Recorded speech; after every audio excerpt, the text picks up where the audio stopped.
Olá, sejam bem-vindos a mais um vídeo do canal.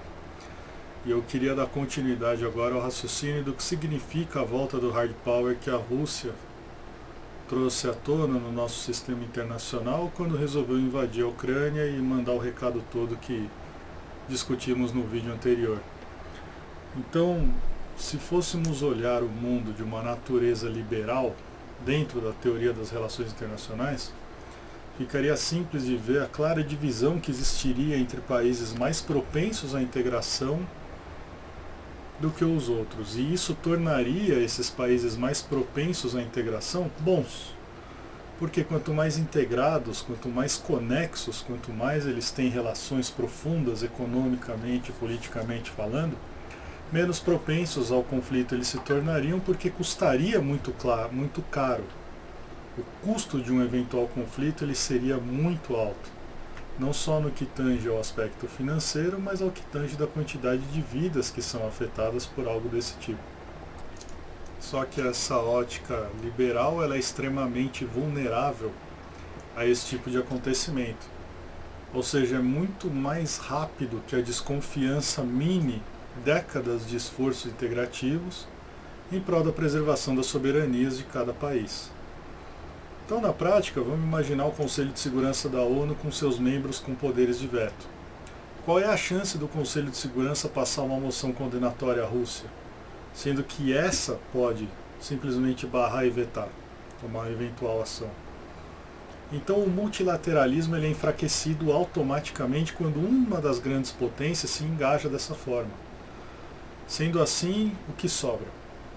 Sobra a desconfiança, que os estados se comportem agora de uma forma muito mais reativa e muito mais no sentido de preservar a sua soberania e a sua força em prol de uma ameaça como a Rússia.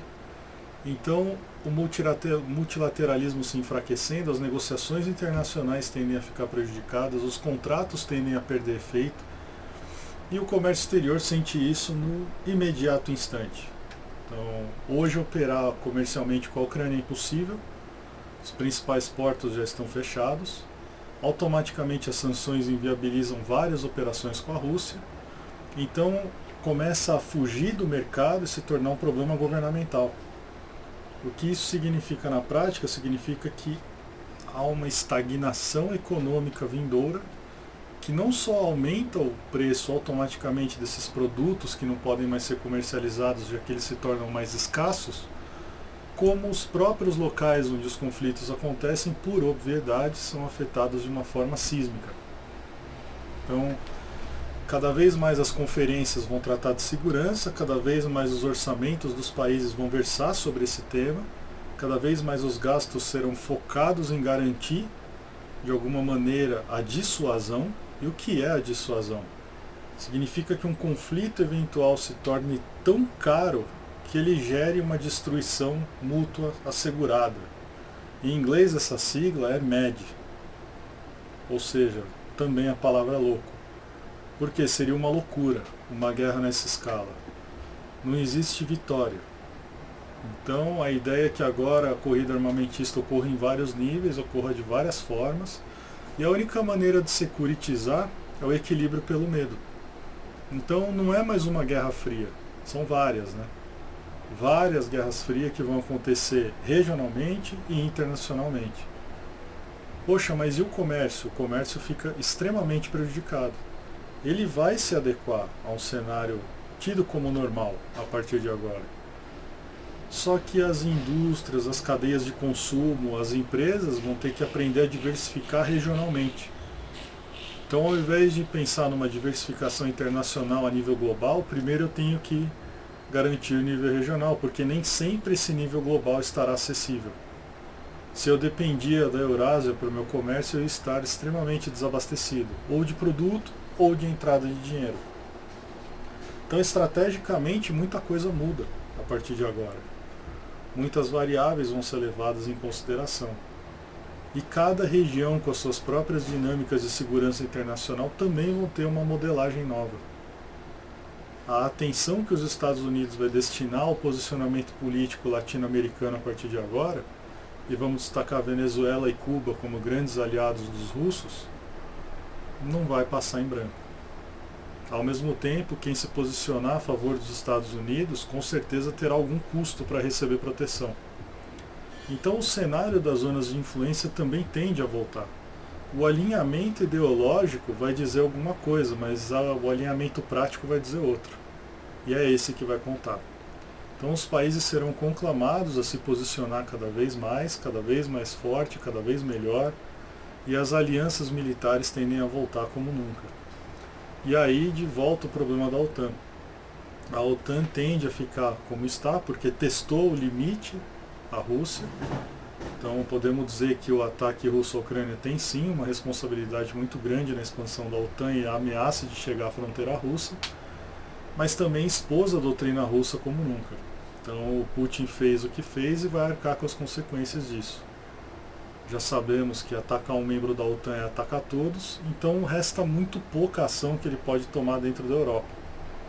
No entanto, os europeus serão para sempre chantageados pela negligência energética que tem, o que vai obrigar algumas políticas de geração de energia na Europa a mudar, talvez com a reativação das usinas nucleares. Então o mundo ele começa a andar para trás em temas que lhe eram muito caros, especialmente no Ocidente. Então o aspecto do meio ambiente, aspectos secundários também importantes que diziam discussões sociais, discussões de elevação de um padrão social de consumo, tudo isso fica para trás em prol da segurança. Ela tende a ser de novo o motor e prioridade de cada um dos estados que não só se veem ameaçados, mas veem a sua rede de valores também ameaçada.